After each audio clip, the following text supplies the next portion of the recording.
de, de la Universidad de Monterrey. Les damos la más cordial bienvenida a todos nuestros ponentes y asistentes también a esta segunda mesa de tesis de posgrado. Les agradecemos a todos los presentes por acompañarnos y en especial muchas gracias a los ponentes por contribuir al enriquecimiento de este encuentro de investigación en la comunicación. Yo soy el lector Edrey Álvarez Monsiváis y tengo el gusto de coordinar esta mesa de ponencias. A continuación les voy a compartir la siguiente información. Es un disclaimer. Es importante saber que al ingresar a la presente sesión de la Universidad de Monterrey, los participantes entienden y aceptan que sus datos personales y o imagen podrán ser divulgados por la Universidad de Monterrey para los fines aquí descritos. La sesión será grabada y almacenada para conformar un repositorio que servirá para futura consulta y referencia. También podrá ser difundida por la Universidad de Monterrey para fines informativos, administrativos y otros relacionados con la promoción por parte de la universidad. Toda la información compartida tiene carácter confidencial, por lo tanto no podrá ser transmitida, grabada ni divulgada en ninguna forma a ningún tercero. Las opiniones expresadas en esta sesión son responsabilidad de cada uno de nuestros participantes. En esta sesión vamos a presentar 3 proyectos de tesis de posgrado que se están desarrollando o que ya fueron terminados para obtener alguno de estos grados. Vamos a tener estas 3 presentaciones, como bien lo pudieron revisar en la agenda del sexto coloquio de investigación. Primero vamos a pasar a revisar la ponencia de la incorporación de las tecnologías digitales de realidad virtual como herramientas pedagógicas en el proceso de aprendizaje teórico de Luis Francisco Pardo Perea de la Universidad Autónoma de Querétaro. Posteriormente vamos a ver la ponencia de María Antonieta Mendoza Flores acerca de la alfabetización digital y otras alfabetizaciones en el proceso de aprendizaje en el nivel superior. Ella es de la Universidad Autónoma de Querétaro. Y por último, el estudio iconológico del filme Macario de 1960 de Roberto Gabaldón. Esta ponencia es de Saray Reyes Áviles de la Universidad de Guadalajara. Perdón. Entonces nos vamos a ir con esta organización de las ponencias. Y bueno, a los ponentes les recuerdo que tienen 15 minutos para presentar su ponencia. A los 13 minutos les voy a dar un primer aviso a través de la función de levantar la mano de Zoom y a los 15 minutos les daré, ya cuando sean los 15 minutos, cuando se hayan cumplido el tiempo pactado, les daré un aviso final. Será hasta el término de todas las presentaciones cuando tendremos una sesión de preguntas y respuestas por parte tanto de los ponentes como de nuestros asistentes. Muy bien, pues sin más preámbulo, vamos a iniciar con nuestra primera ponencia. Dejo de compartir mi pantalla. Esta ponencia se titula La incorporación de tecnologías digitales de realidad virtual como herramientas pedagógicas en el proceso de aprendizaje teórico. Esta es presentada por Luis Francisco Pardo Perea de la Universidad de Querétaro. Bienvenido, Luis. Adelante, por favor, con tu ponencia. Hola, ¿qué tal? Muchas gracias. Comparto pantalla.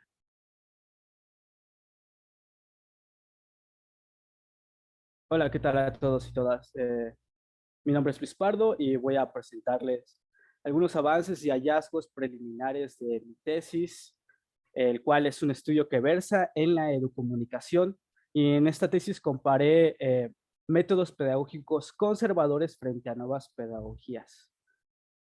Eh, para empezar un poco de contexto, la tesis surge de la era digital emergente, en donde inevitablemente hay cambios en las conexiones sociales, políticas y educativas.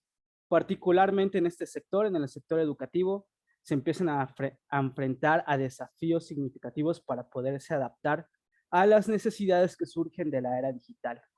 En este sentido, la investigación actual en ciencias de la educación comienza a buscar nuevas pedagogías, nuevas metodologías pedagógicas para subsanar estas necesidades en el aula del siglo XXI. Es aquí donde nace mi tesis, con el objetivo de evaluar y analizar 4 modelos pedagógicos, particularmente cambios en las dinámicas de comunicación que resultan al vincular diversos componentes educomunicativos, como lo son el diálogo, la infraestructura digital, la cooperación y los desafíos cognitivos. Todo esto enfocado en un proceso de desarrollo de autoconciencia en menores de 13 a 15 años, que cursan el tercero de secundaria en la ciudad de Querétaro, contextualizado en un proceso de enseñanza de ciencias. Eh, para ello se desarrolló una metodología mixta, predominantemente cualitativa, basada en la fenomenología, y con un diseño cuasi experimental de grupo control para comparar 2 grupos experimentales con 2 grupos control. Como tecnología se optó por la realidad virtual debido a todas las características que engloba esta tecnología, como lo son la innovación y su potencial para poder incorporarse a la educación. Sin embargo, la tesis tomó una perspectiva completamente crítica con respecto al uso de esta tecnología. Al tener esta perspectiva crítica me refiero a no simplificar su uso a un modelo comunicativo unidireccional que restrinja la libertad de pensamiento y un aprendizaje consciente. Particularmente en la educación, Mario Kaplun nos menciona que cuando se incorporan este tipo de tecnologías en las aulas, siempre es necesario un enfoque pedagógico que tenga en cuenta las necesidades de los estudiantes y los objetivos del aprendizaje. En otras palabras, siempre debemos de tener una perspectiva crítica y reflexiva y no simplemente usar estos medios como entrega de información. Pero ¿cuáles fueron los 4 modelos analizados y comparados? Por una parte tenemos al modelo bancario, o también conocido como fordista, el cual nace en la época industrial. Y aquí este modelo se enfoca completamente en los contenidos. Toma al docente como un depositor de conocimiento y su comunicación es unidireccional y vertical. Con esto me refiero a que la voz del docente siempre va a estar por encima de los alumnos. Esto esto va a generar que el estudiante sea receptor y pasivo de su aprendizaje, donde se promueve fuertemente una memorización mecánica y una repetición de información. Por otra parte, tenemos al modelo por efectos. Este modelo nace en la época de los 90, donde se empiezan a desarrollar tecnologías como la televisión y el Internet, y se empiezan a incorporar en las aulas. Esto se pensaba en un inicio que iba a tener un fuerte efecto de innovación y de revolución dentro de las aulas, pero lo que pasó es que se seguía usando el mismo modelo comunicativo que en el bancario y el uso de tecnología simplemente optimizaba estas mismas ideas de un aprendizaje basado en contenidos y surgían otros nuevos problemas como era una hiperindividualización en cuanto al aprendizaje y se empezaba a suplir el papel del docente por el programador o la misma tecnología. Este modelo tenía la premisa de que el tener una tecnología innovadora frente a los alumnos en el salón iba a optimizar el aprendizaje por sí solo, iba a tener un efecto significativo en el alumno.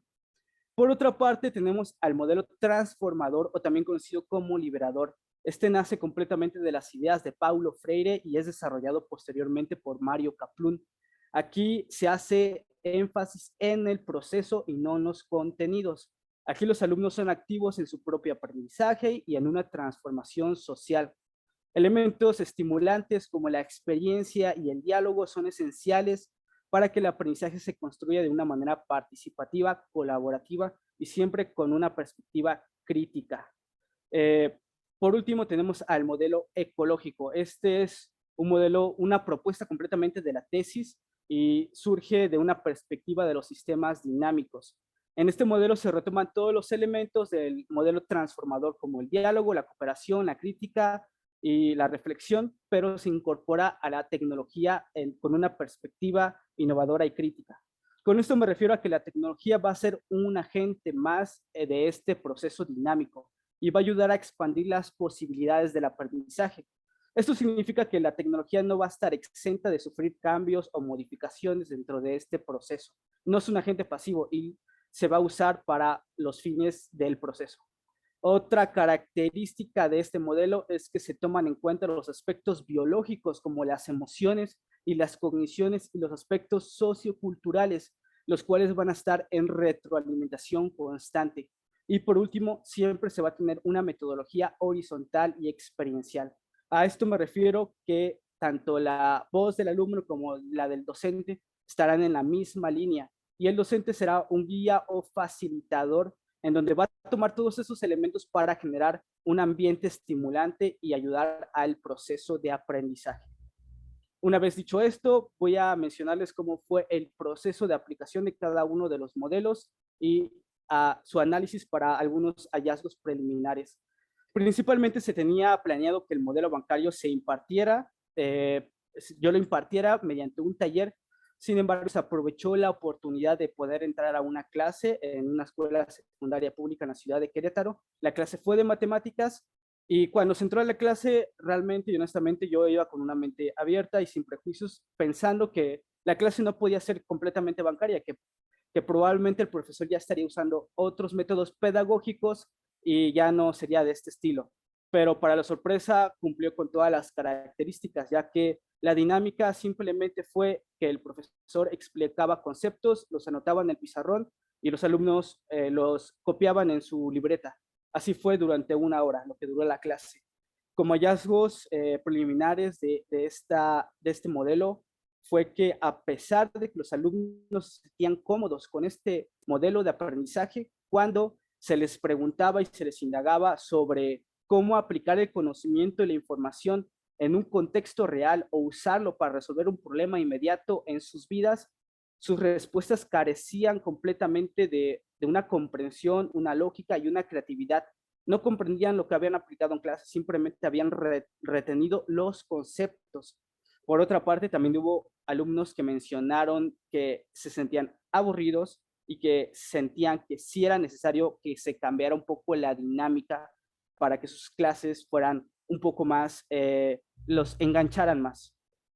Por otra parte, el modelo por efecto se dio mediante un taller en el cual el objetivo fue que los alumnos aprendieran conceptos matemáticos con el uso de realidad virtual.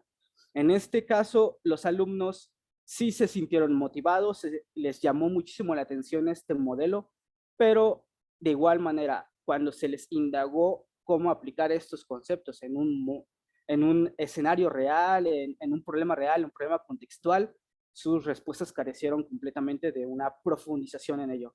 Cabe recalcar que este taller, este modelo, se dio de manera individualizada y sesgó muchos aspectos como la socialización y una conciencia crítica y reflexiva. En cambio, en el modelo transformador o liberador, de igual manera se dio mediante un taller en donde se enfatizó en el proceso y se tomaron elementos como el diálogo, la reflexión, etcétera, pero como hallazgos preliminares llamó mucho la atención que los alumnos identificaron que esto ayudó a que la comunicación del grupo mejorara, en donde ellos mencionaron que se sintieron muy bien compartiendo ideas con los demás, hablando con los demás, y algo que destacó mucho la atención fue que mencionaron que se sentían muy bien siendo escuchados y escuchando a los demás. Por último, se sintieron también muy interesados en temas matemáticos, en temas científicos, porque lograron comprender de una manera profunda cómo aplicarlos en un contexto real, en sus propias vidas y en un problema inmediato de su realidad. Por último, en el ecológico se procuró que mediante el diálogo los chicos lograran profundizar aún más en cuanto a problemas inmediatos que ellos tenían, en donde ellos realizaron, hicieron consciente que lo mencionan de manera textual que ellos, el sistema educativo en el cual se encontraban insertos no los dejaba desarrollar habilidades que ellos tenían como muy naturales, por ejemplo, habilidades artísticas, habilidades deportivas, y que les sesgaba mucho de poder desarrollar estas habilidades. Por otra parte, mencionaban que se sentían muy criminalizados por este mismo sistema y que no sentían una libertad en cuanto a su expresión. Pero, ¿cuáles fueron como en sí los hallazgos en cuanto a este modelo? Por una parte, se sintieron muy cómodos con el diálogo, los sintieron una herramienta que les ayudó bastante a poder problematizar y a poder llegar a soluciones más rápidas que si nada más se encuentran escuchando la opinión del maestro, por ejemplo. Otra parte fue que hicieron mucho énfasis en la necesidad de una alfabetización digital, ya que ellos mencionaban que les restringían el uso de celulares, por ejemplo, y que sentían que si usaban los celulares para buscar información, harían sus clases un proceso más dinámico, más rápido y podían ocuparlas para ese sentido. Cabe recalcar que también se encontraban muy conscientes de que se necesitaba una capacitación para que estos dispositivos no se usaran para un uso indebido o un uso que no era el completamente educativo. Ellos se encontraban muy conscientes de ellos. Y por último, mencionaban que este sistema chocaba completamente con un estilo de aprendizaje propio. Ellos decían que algunos eran muy auditivos, muy visuales, etcétera, y que el sistema tomaba a todos por igual, que no los permitía pues desarrollar cada quien y aprender a su propia manera. Por último, se les pidió que dentro del taller se les pidió que generaran un producto en donde reflejaran y plasmaran todo lo que habían desarrollado y aprendido en el taller usando las tecnologías que tenían a su disposición. En este caso se les pidió específicamente que usaran la realidad virtual para hacer algo. Entonces ellos hicieron creativamente un arte en 3D, en realidad virtual, en donde no solo es altamente creativo y con mucho detalle, sino que también es altamente significativo, ya que ellos lo mencionan que aquí plasmaron cómo sería su mundo ideal si la escuela les ayudara a desarrollar estas habilidades que ellos habían mencionado, o si los dejaran ser más libres, socializar y tener pues todas esas habilidades que no les dejan como tal. Lamentablemente, para poder disfrutar este producto audiovisual, si es necesario usar un casco de realidad virtual. Aquí es una imagen simplemente, pero son muy llamativos. Y otro producto que realizaron cuando se les pidió que hicieran otro de manera libre fue inmediatamente un TikTok. Eso no estaba como esperado dentro del taller. Y ellos reflejaron dentro del TikTok un pensamiento muy crítico y muy reflexivo acerca de la educación como tal. Por último, y como discusión, estos resultados hasta ahora muestran diferencias significativas entre estos 4 modelos educativos en términos de dinámicas, ya que en particular el modelo educativo transformador y el ecológico son efectivos para un pensamiento crítico, reflexivo y consciente, y fomentan un ambiente de aprendizaje participativo y colaborativo en comparación con los otros ambientes. Esto se encuentra completamente relacionado con algunas de las ideas de grandes pedagogos como Paulo Freire, Henry Giroux e incluso Lev Vygotsky, en donde mencionan que elementos como el diálogo, las mismas herramientas culturales, la socialización, van a enriquecer este mismo proceso de aprendizaje enfocado hacia un pensamiento consciente y reflexivo. Y por último, me quedo con la cita que menciona Henry Giroux, en donde indica que el poder de una pedagogía va a radicar en gran medida en su capacidad para nombrar, movilizar y transformar las experiencias y los deseos de los estudiantes y los profesores, y para proporcionar el espacio y los medios necesarios para que los estudiantes se conviertan en sujetos críticos y comprometidos, sobre todo enfocados a un desarrollo social. Y eso es todo. Muchas gracias. Mis referencias. Gracias. Muchísimas gracias, Luis, por tu ponencia. Vamos a continuar entonces con nuestro siguiente ponente, quien es María Antonieta. Nos va a hablar acerca de la alfabetización digital y otras alfabetizaciones en el proceso de aprendizaje en el nivel superior. Bienvenida, María Antonieta. Te cedo la palabra. Hola, gracias. Buenos días. ¿Ya se ve mi presentación? Sí, ya la estamos viendo. Muy bien. Bueno, pues buenos días a todos. Pues sí, mi investigación, que aún no la he terminado, estoy como en el proceso de sistematización, pero bueno, el título es Alfabetización Digital y otras alfabetizaciones en el proceso de enseñanza en el nivel superior. Bueno, como un poco para poner en contexto y como introducción, pues el creciente uso de las tecnologías digitales de información y comunicación, pues nos han permitido y hemos tenido diferentes cambios tanto en lo social, en lo cultural y por supuesto que en el ámbito educativo pues también ha sufrido cambios, ¿no? Y específicamente en la educación, el reto, uno de los grandes retos es la integración de las tecnologías digitales pues al aula, ¿no? El integrar las tecnologías pues trae muchas ventajas que a partir, bueno, ahora que vimos la pandemia pues pudimos conocerlas, pero también trae algunas desventajas, ¿no? Como lo es la falta de habilidades pedagógicas en el caso de los docentes y también la falta de capacidad técnica tanto de docentes como de los alumnos, ¿no? De cómo utilizar, de cómo integrar las tecnologías para una un mayor aprovechamiento pues en el aula, en los trabajos y demás. Bueno, pues el objetivo de mi investigación es identificar y analizar el desarrollo de competencias de alfabetización digital y otras alfabetizaciones. Al mencionar otras alfabetizaciones, yo integro la alfabetización mediática, la informacional, la crítica, la digital y también la emocional, ¿no? Que son como alfabetizaciones que se van sumando al concepto de alfabetización digital. Y bueno, es identificar y analizar el desarrollo de estas competencias de alfabetizaciones con las que cuentan los actores de la educación superior, pertenecientes a 3 universidades queretanas con diferentes perfiles sociodemográficos en el proceso de enseñanza-aprendizaje, bueno, pues en un contexto de cultura digital. Bueno, en el marco teórico de mi investigación se basa específicamente, bueno, refiero ahí a varios autores, pero se basa en la educomunicación, que bueno, pues busca el diálogo, ¿no? Y lo que busca también es la autonomía de la palabra y del pensamiento, ¿no?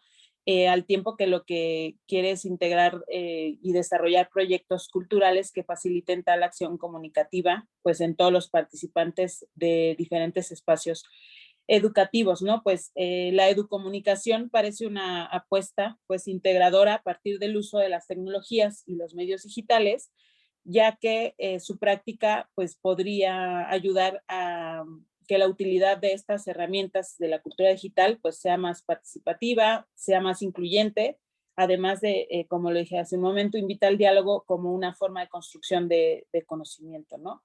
Y bueno, pues más allá de poder encontrar pues nuevas y diversas formas de adquirir conocimientos, la idea es descubrir, reconocer y explotar algunas habilidades críticas y participativas en las tecnologías digitales y pues así descubrir que la alfabetización es una acción y un paso hacia la educación pues liberadora y transformadora, ¿no? En el marco metodológico de mi investigación, pues es un enfoque mixto para la descripción de análisis y competencias, se desarrolló en 2 etapas. La primera etapa tiene una preponderancia cuantitativa y busca obtener información general que permite definir a detalle una segunda etapa cualitativa que pues se conforma como el modelo dominante de la investigación. Se trabajó con 3 instituciones de educación superior en el estado de Querétaro con distintas características sociodemográficas. Se trabajó con una universidad pública urbana, la Universidad Autónoma de Querétaro con la licenciatura en Contaduría Pública, la otra universidad privada urbana, la Universidad Anáhuac, la licenciatura en Comunicación, y una universidad pública rural que está en el municipio de Amealco, la Universidad Autónoma de aquí de Querétaro, y es la licenciatura en Desarrollo Local. Pues la idea de trabajar con diferentes características sociodemográficas, pues es como encontrar un poco pues la diversidad y bueno, pues las diferencias o semejanzas en el uso de las tecnologías. La primera fase, como les comentaba, fue un cuestionario de preguntas abiertas cerradas. Se realizaron pruebas piloto antes de aplicar las pruebas. Se realizó a 30 docentes dentro que, bueno, algunos están dentro de las universidades con las que se trabajaron. Su contenido se desarrolló en 3 secciones: el perfil del docente, el uso de la tecnología digital en el aula y el docente y el uso que él hace para su trabajo dentro del aula, ¿no? Y se trabajó también cuestionario a estudiantes, a 35, y el contenido se desarrolló en 4 secciones: el perfil del estudiante, las experiencias personales, experiencias educativas y experiencias fuera del aula, todas estas experiencias en relación con el uso de las tecnologías. Y bueno, la segunda fase, que fue el diseño de investigación-acción, se realizó un taller dialógico y bueno, este taller se diseñó para en un primer momento generar un diálogo reflexivo con los participantes y en un segundo momento una participación activa encaminada al cambio. Ahorita les platico, aquí les pongo más o menos una ficha de cómo es que yo realicé pues este taller, que la verdad es que fue muy interesante. Pero bueno, el taller también se hizo en 2 partes. La primera parte como hacer discusión acerca de las alfabetizaciones. Entonces comencé preguntándoles qué significaba para ellos la alfabetización. Posteriormente, después de haber hablado acerca de su significado, les puse un cuadro en donde definía las alfabetizaciones, las que mencioné hace rato: la informacional, la mediática, en lectoescritura, la emocional, y qué competencias tiene cada una de ellas. Entonces, a partir de esto, les hicimos una discusión grupal en donde se les preguntaba con qué habilidades o competencias creían que contaban, si sabían que existían este tipo de alfabetizaciones, si creían que existía una diferencia de aprendizaje al adquirir las alfabetizaciones o al ser consciente de ellas o no. Y bueno, se hizo después un pequeño ejercicio en donde, 2 ejercicios, en donde la idea es que ellos reconocieran y se aplicaran estas alfabetizaciones en situaciones cotidianas, como hacer uso de internet, buscar una noticia, o al uso de WhatsApp, en qué momento se utilizaban las alfabetizaciones emocional, la crítica, la digital o la información, dependiendo, ¿no? Posteriormente, para seguir con la reflexión, se les puso un video en donde se habla acerca de los usos de internet, cómo hacer un uso efectivo de las páginas de internet, cómo navegar, y para ligarlo con otro video que habla acerca de la importancia del pensamiento crítico. Eso fue como la primera parte en la discusión para hacer reflexión. La segunda parte ya se hizo una dinámica grupal en donde se les pidió que hicieran específicamente un TikTok o un producto audiovisual en donde ellos explicaran pues de qué manera las alfabetizaciones se pueden utilizar de manera más productiva en la vida cotidiana, ¿no? Y cómo se hace relación con el pensamiento crítico. La verdad es que se hicieron productos bastante interesantes. Ahora, pues, por el tiempo, pues, no se pueden mostrar, pero se hicieron cosas muy, muy interesantes. Y bueno, algunos de los hallazgos, de manera general, porque sigo en la sistematización, pero algunos datos que puedo encontrar relevante, por ejemplo, en los hallazgos en la encuesta docentes, es que en las 3 universidades, aunque algunas son públicas, alguna rural, cuentan con equipo de cómputo para tanto docentes como alumnos, y hay acceso a internet. En el caso, por ejemplo, del rural, a veces depende, pero que hay acceso, pues sí lo hay, no siempre, pero existe el acceso, ¿no? El 68.8% de los docentes dedican actividades de sus clases que fomenten el uso de pantallas, programas y espacios digitales en sus estudiantes, ¿no? Más de la mitad de los docentes fomenta el uso de las tecnologías y estos espacios dentro de sus cátedras, lo cual quiere decir que cada día más la cultura digital pues se va haciendo parte de la educación, ¿no? El 68% de los docentes dice sí haber recibido capacitación en sus centros educativos. Pues han recibido más de la mitad capacitación, lo cual indica que las instituciones también se están interesando y preocupando porque los maestros pues se actualicen y den clases pues sí actualizadas en cuestión de la tecnología, ¿no? Y estos datos, por ejemplo, se les hizo una pregunta acerca de cuáles son las aplicaciones o páginas que utilizan para sus clases. El 90% de los docentes utiliza WhatsApp. Después viene YouTube con el 86.7. En tercer lugar está Zoom con 76.7. Y bueno, seguido en menor cantidad se usa el Classroom y luego Facebook. Mientras las demás plataformas se limitan solamente a 4 profesores que usan fuera de estas 5 plataformas, que son las más comunes, como Moodle, Padlet, Kahoot, Meet, Blackboard, entre otras aplicaciones, ¿no? Entonces, lo anterior deja ver que los profesores universitarios, pues, tienen en su práctica a lo mejor un uso muy limitado de aplicaciones que puedan, pues, facilitar su trabajo en el aula, y, pues, a lo mejor se podría decir que falta la integración de programas y otras aplicaciones que se incorporen a la práctica, pues, docente y al aprendizaje. En el caso de los alumnos, se entrevistaron a 35, 29 tienen computadora de uso personal y 6 no.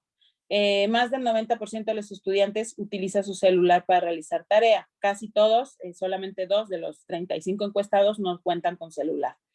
En universidades urbanas, la pública y la privada, el 80% de los alumnos considera que sí se fomenta el uso de dispositivos y espacios digitales o programas, y el 20% que a veces, ¿no? Entonces, bueno, pues esta es la parte como de los estudiantes que ellos también pues ven, de acá los profes dicen sí se incorporó, y los alumnos dicen, bueno, sí o a veces, ¿no? En el caso de la universidad rural, el 60% de los alumnos considera que sí se fomenta el uso, el 30% que a veces, y el 10% considera que no. Entonces, bueno, ahí cuando profes dicen, no, pues no incorpora para nada actividades con dispositivos, ¿no? El internet, en el caso, 20 alumnos dijeron que se conectaban en la escuela, 18 en la casa y 9 en cualquier lugar a través del celular, ¿no? Entonces, a lo mejor estos porcentajes nos dejan claro, o nos dejan ver pues que sigue existiendo la brecha, ¿no? Y que no podemos, a lo mejor sí estamos viviendo una cultura digital, pero sigue existiendo brechas, siguen existiendo alumnos universitarios que a lo mejor no cuentan con una computadora, que a lo mejor no cuentan siempre con internet, y bueno, pues eso es para tomarse en cuenta, ¿no? Del taller dialógico, aquí pongo 3 reflexiones de manera general y algunas palabras de los alumnos. No aprendizaje sobre las alfabetizaciones, me llevo aprendizajes nuevos, tenemos que aprender a desenvolvernos en la tecnología, y bueno, se reflexiona en la importancia del pensamiento crítico. Desde la encuesta empezamos a reflexionar, deberíamos usar los medios para ayudar a ser más productivos, a sumar, a aprender. Y pues se hizo evidente la utilidad de las tecnologías digitales de información y comunicación. Me gustaría saber cómo aprovechar los medios digitales y pues el algoritmo, ¿no? Como sí el reconocimiento de que quieres aprender a hacer uso o el uso mediático, o reconocer o conocer cómo funciona el internet, las leyes, las páginas, no sé. Y bueno, ya para cerrar, la participación activa de los estudiantes a través del diálogo y las propuestas para que ellos conozcan y se apropien de las alfabetizaciones permite concretar un quehacer de investigación-acción directamente relacionada con la realidad de los estudiantes universitarios. Y bueno, el ejercicio realizado permite afirmar que los estudiantes reconocen la importancia de conocer las diferentes alfabetizaciones para un mejor aprovechamiento de las tecnologías digitales. Entonces, en el diálogo se pudo ver que bueno, que se reconoce que estas nuevas alfabetizaciones que van surgiendo a partir del uso de las tecnologías, pues son importantes. Y bueno, nada más por último mencionarles que a partir de todo este taller de las encuestas, pues mi idea es finalizar la investigación con una propuesta, pues con base en las áreas de oportunidad identificadas, hacer una propuesta encaminada a fortalecer el desarrollo pues de alfabetizaciones y competencias digitales en los actores de la educación superior, pues en un contexto de cultura digital. Y bueno, pues ya es todo por mi parte, y aquí les pongo mis referencias. Muchísimas gracias, María Antonieta, por compartirnos tu proyecto de tesis. Les recuerdo a todos y a todas las asistentes que al finalizar las 3 ponencias vamos a abrir el micrófono para poder platicar con los ponentes acerca de sus trabajos. Muchas gracias, María Antonieta. Gracias. Vamos a finalizar entonces con nuestra tercera ponencia, con la que cerramos esta serie de presentaciones. Se titula Estudio iconológico del filme Macario de 1960 de Roberto Gabaldón. Nos los va a presentar Saray Reyes Avilés de la Universidad de Guadalajara. Muchas gracias, Saray, bienvenida. Te escucho. Muchas gracias, buenos días. No sé si ya se ve la presentación. Se está empezando a compartir. Muy bien. Ahorita la vemos sin modo presentación. Vemos Modo solamente. presentación. Perdón, es que esta computadora me la prestaron y estoy sufriendo un poco. Me disculpo. No hay problema, no te apures. Híjole. Creo que aquí va. Y aparte, como no es, la computadora no es del país, ya se imaginarán un poco de situación aquí. Pero bueno, si ya se ve, no sé si puede empezar y a ver si ahorita me da oportunidad de... Saraí, disculpa, Sí. en la parte de abajo de tu pantalla tiene como una pizarra chiquita. Si le ¿Sí? picas ahí se hace en modo completo. Ok, a ver, vamos a verle. Creo que aquí está. Abajo a la derecha.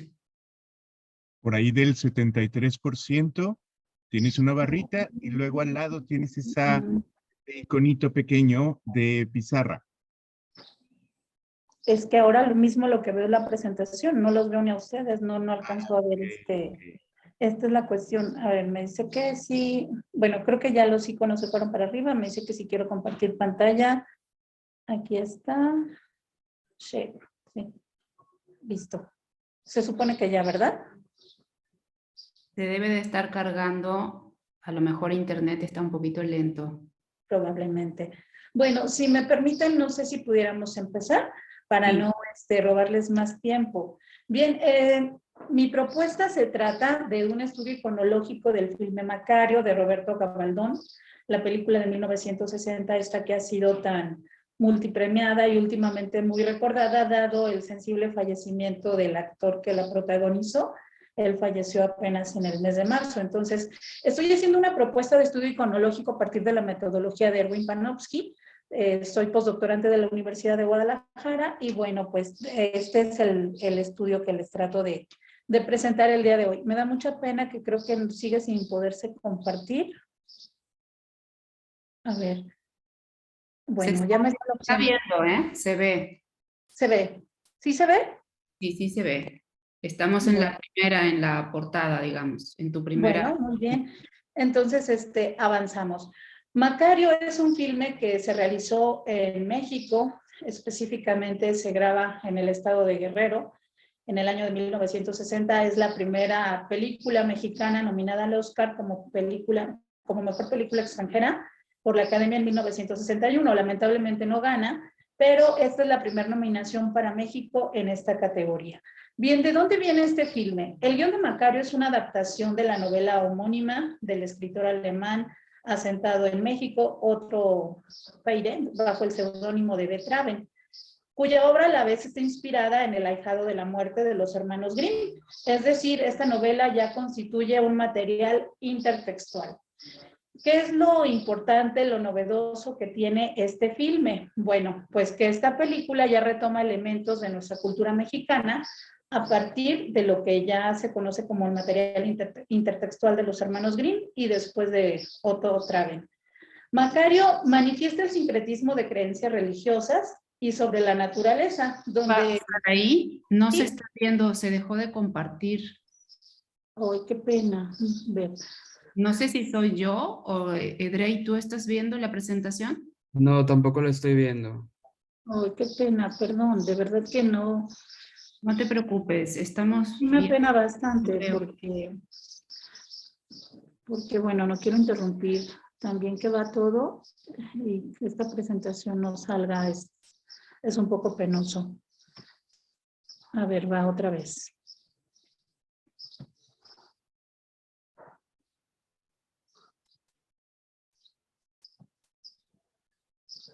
A ver si ya. Ahí se está cargando. Vamos a ver.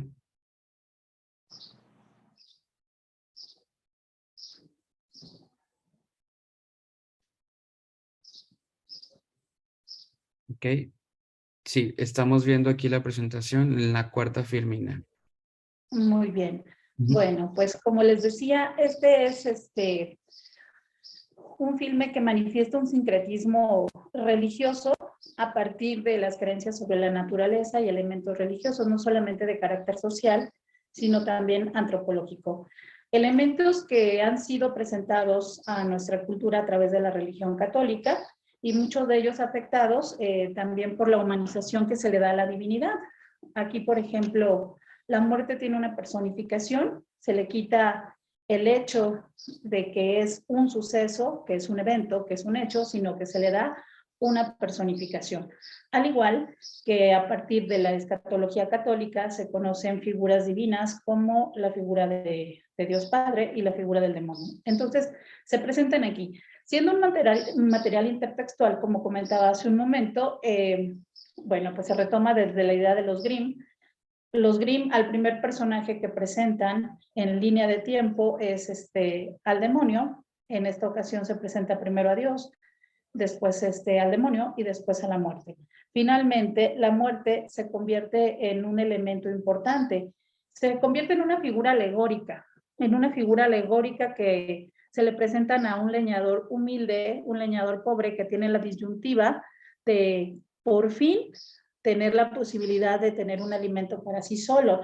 El filme inicia, bueno, con la adaptación mexicana de que es una persona con necesidad a tal grado que él jamás ha tenido la oportunidad ni la posibilidad de comerse para sí mismo, para sí solo un pavo. Entonces su esposa se roba un guajolote del vecino, lo prepara, le da a Macario la posibilidad de que tenga este regalo y él se va al monte a comerse el pavo él solo, dada la vergüenza que siente, el egoísmo que siente, porque sus hijos también tienen hambre, porque su esposa también tienen hambre y él se tiene que retirar al monte para poder comer este pavo.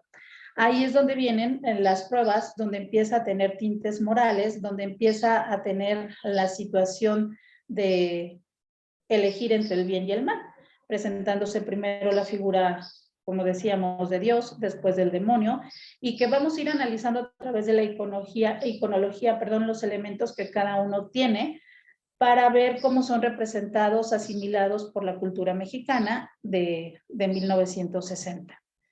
Bien, como les comentaba, la metodología que estoy utilizando es la propuesta por Erwin Panofsky, que es la metodología del icoanálisis mediante 3 etapas. La primera, la preiconográfica, que como ustedes saben es nada más entender desde la perspectiva general de qué se trata la imagen.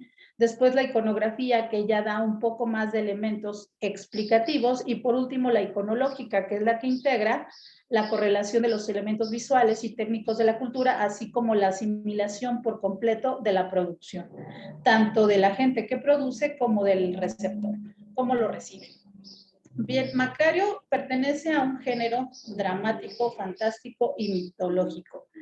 Es un hombre abrumado por el hambre, un hombre que tiene necesidad de reconocimiento y que hace todo lo posible por no vivir dentro de la pobreza. Sin embargo, no lo consigue a tal grado que, como decía, su gran ilusión, su gran sueño es poderse comer un pavo para él para sí solo. Cuando por fin decide su esposa darle este regalo y él llevárselo al monte a comer, con el único que comparte pues es con la muerte. ¿Por qué con la muerte? También aquí es interesante explicar y analizar esto, porque la muerte como suceso es un suceso democrático, tal como lo decía José Guadalupe Posada, es un hecho que a todos los seres vivos nos va a llegar. Aquí dentro de la representación, como decimos, dentro de nuestra cultura mexicana, estamos familiarizados. La muerte no significa algo atemorizante ni algo terrorífico. De la época precolombina tenemos culto a la muerte desde el aspecto de las religiones naturalistas. La muerte como amiga y la muerte también como un suceso que da una trascendencia. Podemos hablar que dentro de la cultura maya, dentro de la cultura azteca, dentro de la cultura purépecha, el gran reconocimiento, tributo y amor que se le da a los seres que ya trascendieron, que ya hablaremos un poquito más adelante acerca de esto. Bien, en México, como decíamos, es un tema recurrente. Tenemos un Museo Nacional de la Muerte en Aguascalientes que acopla y adapta cada una de estas pensamientos que van desde lo prehispánico hasta la época actual, pasando por diferentes aristas, desde cómo se trató con los aztecas, con los mayas, con los mexicas, con los purépechas, con cada una de las culturas hasta llegar al estadio actual, pasando por José Guadalupe Posada, por supuesto, y por Diego Rivera. Tenemos antecedentes iconográficos de muchos tipos. Por ejemplo, decíamos, hay uno muy reconocido que es el disco de la muerte, de autor desconocido. Se encuentra en el Museo Nacional de Antropología, en la sala de Teotihuacán, que es uno también de los que principales y de los que mejor conservado se tiene respecto al tema de la muerte. En la Ciudad de México podemos encontrar también el óleo políptico de la muerte del siglo XVIII, de autor anónimo. Tenemos también la imagen muy socorrida de Saturnino Herrán, presentada como autorretrato con calavera. Y, por supuesto, decíamos, el litógrafo destacado por excelencia en sus obras, José Guadalupe Posada, que, bueno, a su vez, su obra es retomada por varios artistas. Como todos sabemos, su obra más celebrada es la calavera garbancera o la calaca garbancera, que después es retomada por Diego Rivera y que se le conoce como la Catrina. Todo esto como antecedente para llegar a nuestro estudio iconológico. La Catrina la reinterpreta Diego Rivera y cuando la reinterpreta él le pone colmillos como referencia a Quetzalcóatl. Diego Rivera es quien le da realmente el nombre de la Catrina, haciendo un homenaje directo a José Guadalupe Posada en su mural Sueño de una tarde dominical en la Alameda Central. Mientras que Pensando en la muerte de 1943 es un óleo sobre lienzo montado también sobre una fibra dura, esto es de su esposa Frida Kahlo. Como decía, elementos de manera muy generalizada por el tiempo que tenemos para llegar a nuestro estudio iconológico, para abundar en los elementos visuales llenos de tradición, de una rica tradición simbólica acerca de cómo la cultura mexicana percibe y le da alegoría a la muerte para abordar finalmente nuestro estudio iconológico en la película Macario de 1960 de Roberto Gabaldón. Bien, vamos primero con la parte del análisis de la escena introductoria. La escena introductoria dura solamente 2 minutos. De hecho, aquí tanto Emilio Carballido, que es un dramaturgo veracruzano, que es finalmente quien le ayuda a Roberto Gabaldón a adaptar el texto, hace un pequeño texto descriptivo relativo a lo que es la festividad del Día de Muertos.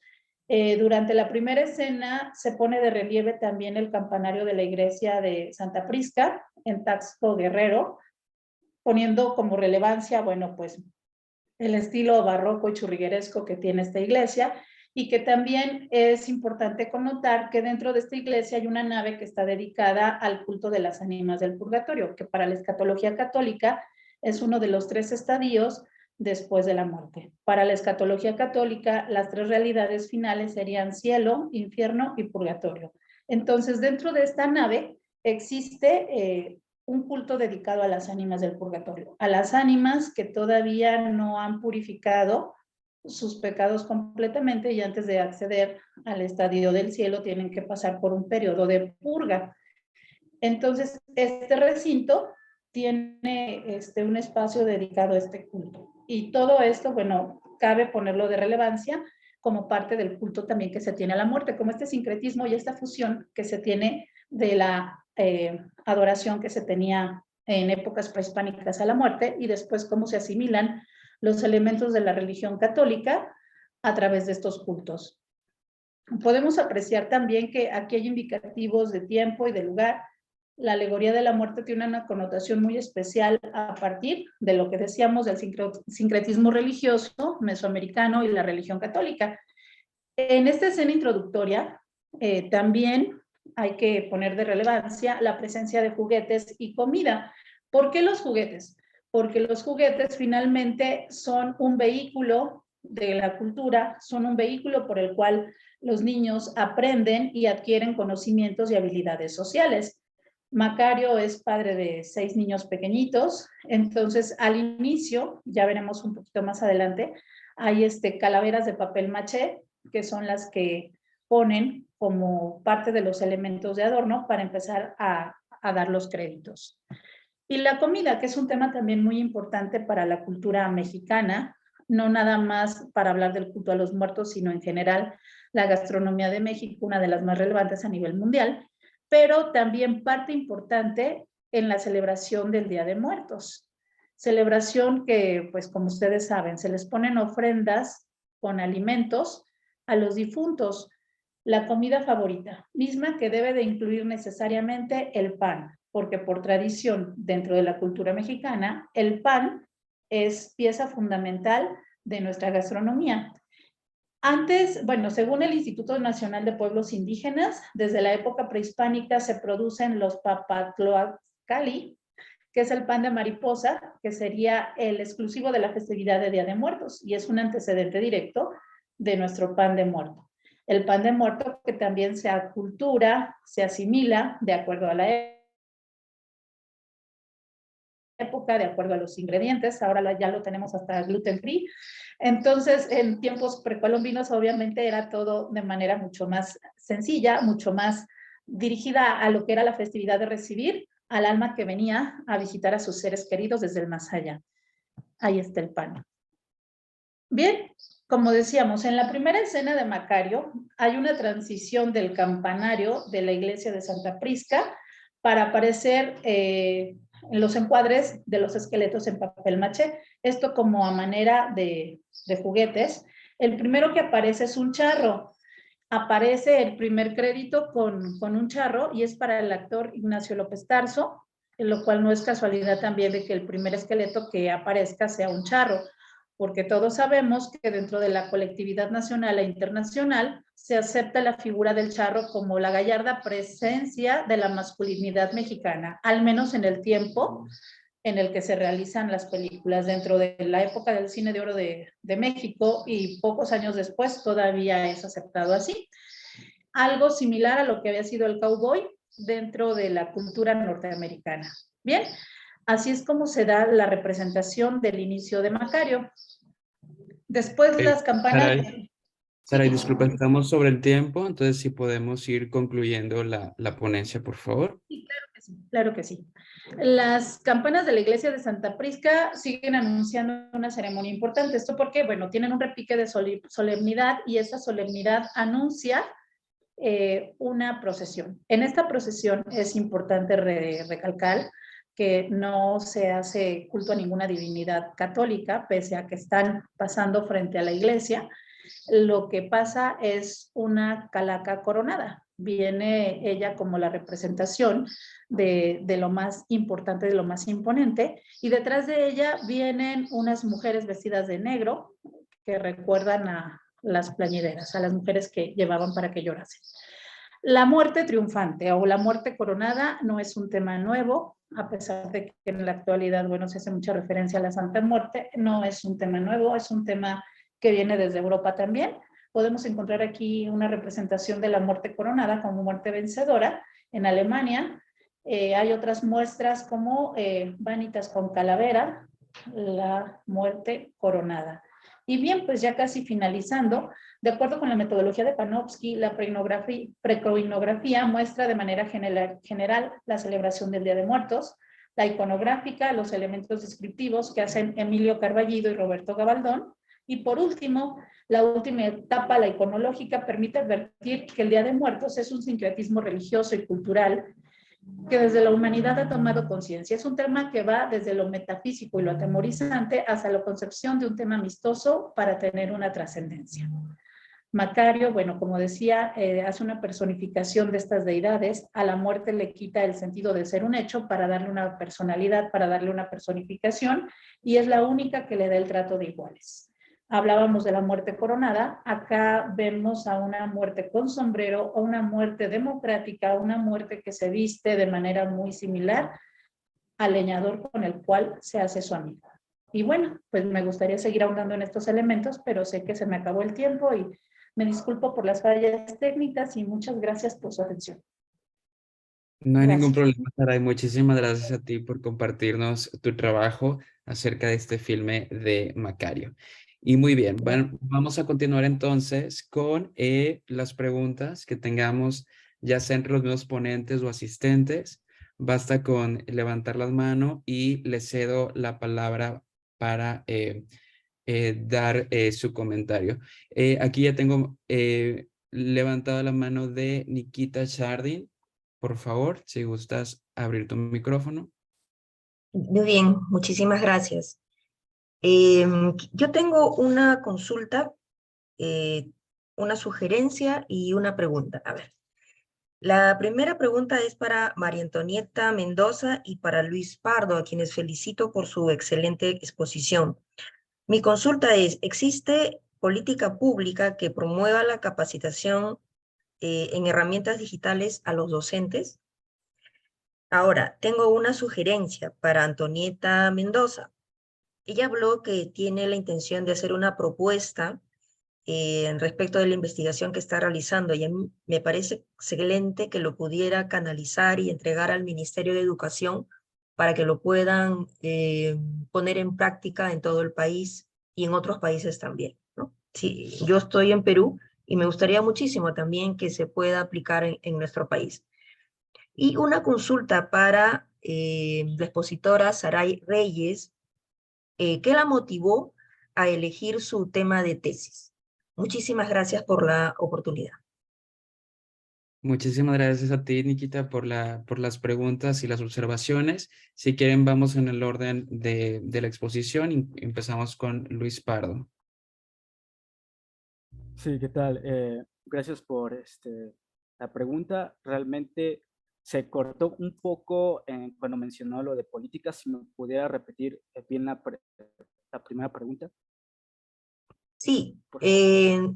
existe políticas públicas que promuevan la capacitación en herramientas digitales a los docentes.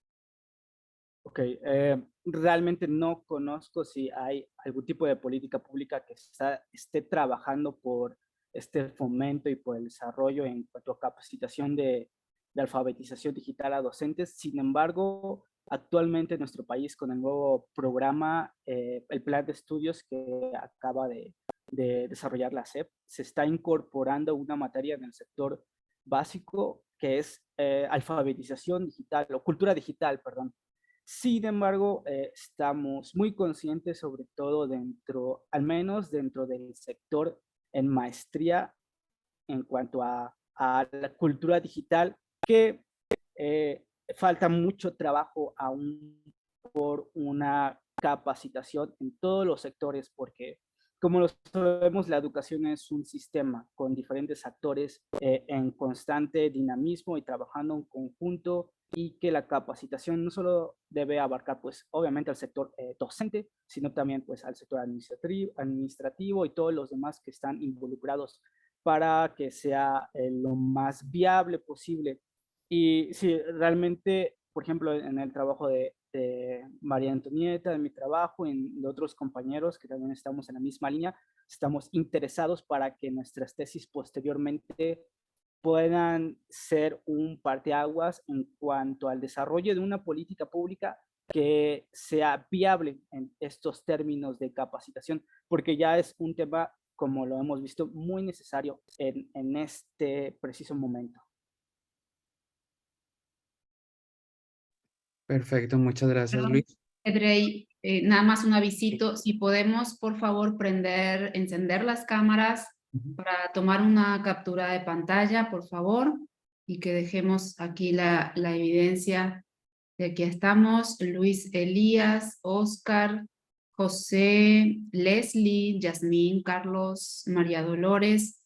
¿Pudiéramos todos contribuir a encender las cámaras, por favor? En la medida de lo posible. Vamos a tomar una captura de pantalla a la 1, a las 2. ¿Nadie más va a encender su cámara?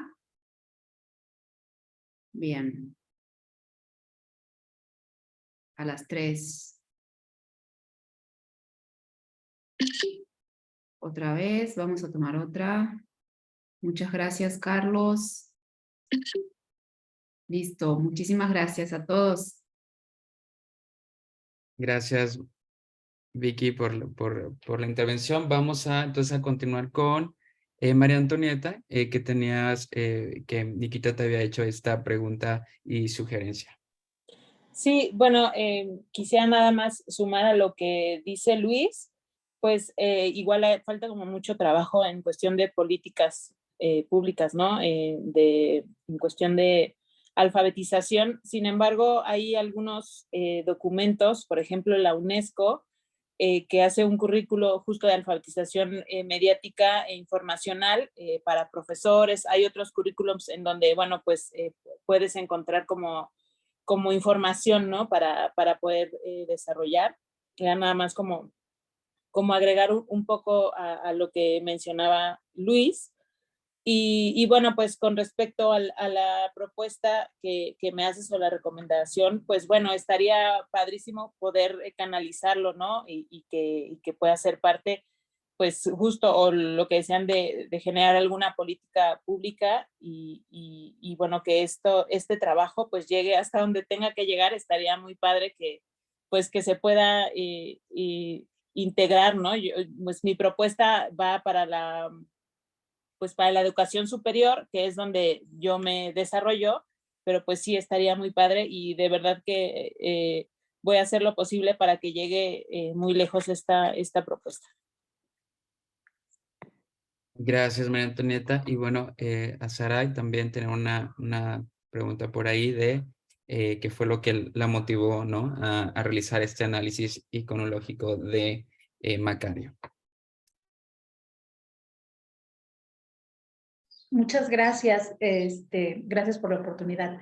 Bueno, porque tengo estudiando cine mexicano de la época de oro ya desde hace algún tiempo, mi tesis doctoral es de cine mexicano, pero ahí está enfocada al análisis del personaje a través de la metodología de Tijanov, de Prot y de Greiman.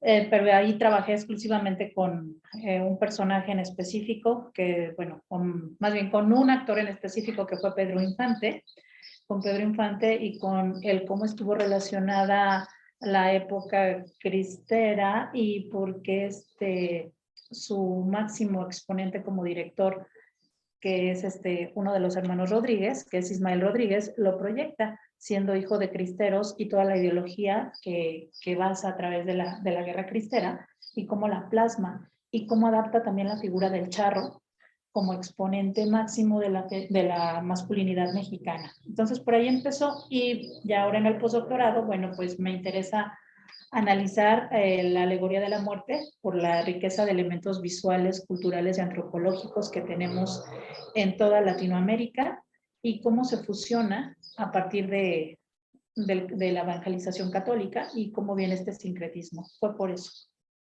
Muchas gracias, Nikita. Saludos. Gracias.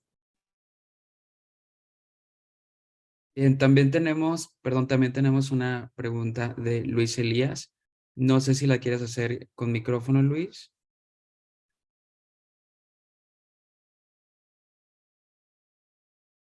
Edrey, creo que no Dice tiene, que no, ¿verdad? no Sí. tiene micrófono. Claro, entonces solamente fue porque vi la mano levantada, pero la La pregunta escribió, que te escribió en el chat. realizan, la pregunta que te realizan, Saray, es si hay manera de seguir el desarrollo de la tesis sobre el filme Macario. Sí, gracias a quien pregunta. De hecho, estoy trabajando en eso.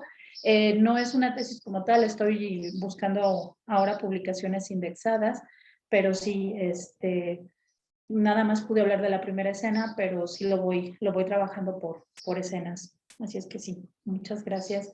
Si gusta, le puedo pasar el contacto y con mucho gusto ahondamos más en el tema. Gracias. Gracias, Saray. ¿Alguien más quiere intervenir con alguna pregunta para los ponentes?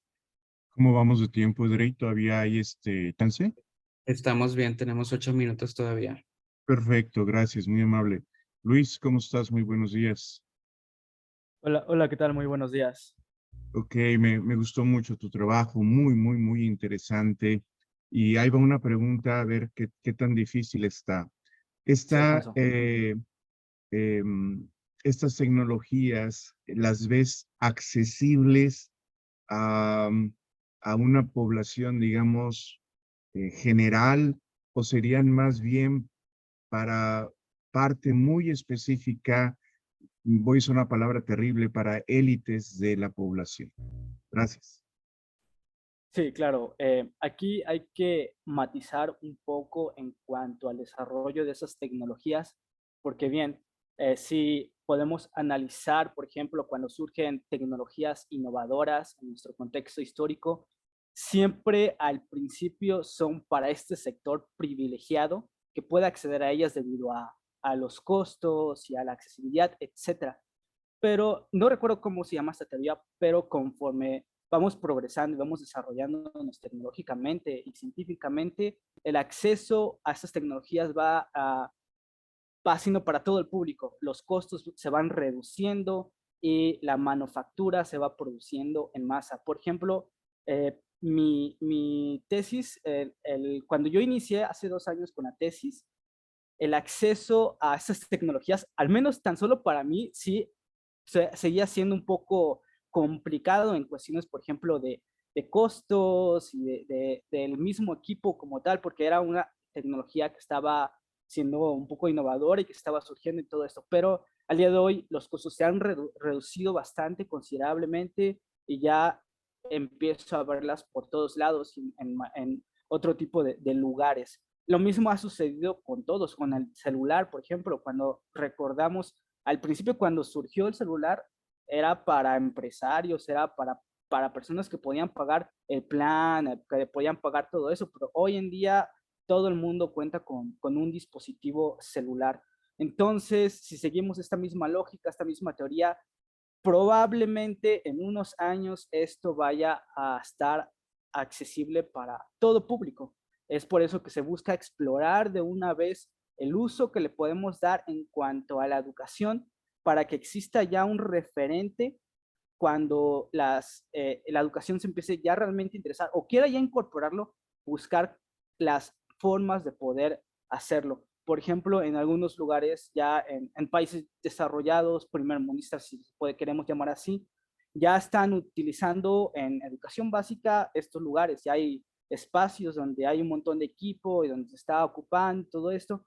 Entonces, yo sí veo viable y como vamos desarrollándonos, va este camino tecnológico que en un futuro, tal vez no muy lejano, esto ya está en los salones, ¿no? Pero ahí es donde entra la importancia que yo le quiero dar a mi tesis de no de no tener una perspectiva tecnocentrista con respecto a estas mismas tecnologías, como bien lo estoy criticando, o tener una perspectiva por efectos de que ya está la tecnología innovadora en el salón de clases y que por eso mismo ya todos el aprendizaje va a ser mejor, porque nunca ha sido así, o sea, no hay que dejar de lado lo necesario, que es una reflexión, un pensamiento crítico, un pensamiento consciente sobre todo, que hoy lo ocupamos, ¿no? Con toda esta información que nos bombardea día tras día y que necesitamos ser conscientes cómo usarla, para qué usarla y por qué usarla. Y sobre todo lo que nos vende, ¿no? También es un tema indispensable que tenemos que tener en consideración. Entonces, sí, para mí es como este gran matiz. Tan solo en la realidad virtual, me parece que en algún momento va a llegar, va a estar aquí y va a ser accesible. Millones de gracias, qué amables. Mil felicidades.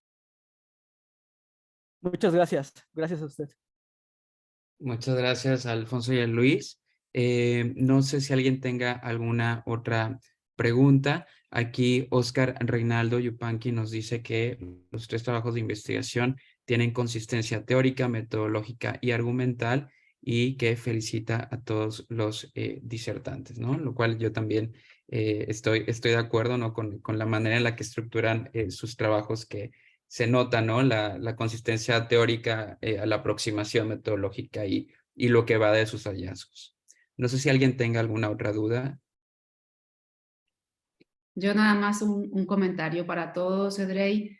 Aprovecho esta oportunidad para felicitarlos y alentarlos como ahora que pueden intercambiar sus correos, sus contactos, pues aprovechen este foro y el resto de los foros para contactar con otros colegas, con otras personas que tengan estos mismos intereses. Creo que realmente a veces desestimamos la posibilidad de contactar y trabajar en redes con otros colegas de otras universidades, de otros países. Y bueno, nada más, ahorita lo vi en el chat de preguntas y respuestas y qué bueno que lo están haciendo y los aliento a que en los demás espacios también lo puedan hacer, intercambiar sus datos para contactar. Muchísimas gracias a todos y muchas gracias, Edray, por coordinar la mesa.